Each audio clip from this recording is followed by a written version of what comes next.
Welcome to 3 and 3. My name is Jason Weaver. Thank you for joining us this holiday season as we talk about market sentiment, valuation measures, and international valuations. So market sentiment. So earnings, those corporate earnings that you hear every quarter as companies have to report them, and the S&P are highly correlated in stock prices. And the higher profits of a particular company doesn't mean that they're going to have a higher stock price, and vice versa. What might be happening is the stock market might be front-running future earnings coming next year.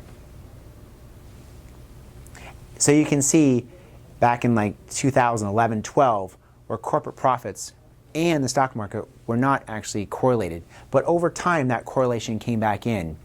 Currently we've had a little bit of a downtrend in earnings, very meager growth in 2019, but the expectation of growth between 5.5% to some 9 to 10% of corporate earnings should bring us back into correlation into 2020. Valuation measures. So the two most common valuation measures are PE ratios and CAPE ratio. So PE ratio, pretty easy to calculate, the price of the stock divided by those earnings. So a higher PE ratio means a stock typically has projected higher growth in the future. Lower PE ratios, again, the counter, slower growth going into the future. Or maybe more defensive stock, like typically maybe utility stock or consumer staple might have a lower PE ratio. CAPE ratio takes the 10-year average of earnings and it has more economic influence, so typically the CAPE ratio might be a little higher. And as you can see, the S&P currently is at the higher end at about 24 times current earnings. Now the future earnings, of course, is going to bring down that PE ratio as we're projecting 2020 to be a pretty decent year for corporate earnings. The CAPE ratio right now is at 30.7. So again, potentially a little elevated unless we get that growth that we're expecting in 2020.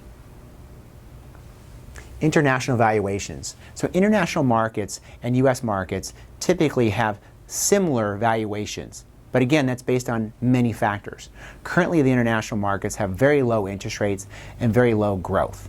Now, that depends where you're looking at. Europe is different, again, from the emerging markets. But from a comparison standpoint, the international markets look relatively cheap. As you can see, the US is toward the higher end of its typical range, here at the peak. The NASDAQ also. But as you look at those markets in Europe, they're toward the middle, the Eurozone. The Nikkei is a little bit toward the higher end, but not to the top as like the US. And the emerging markets is toward the upper range, but definitely not to the highest valuations that we've seen. So there may be some potential in the international market going into 2020, but there are some forces, of course, that are going to counterbalance or potentially make that occur.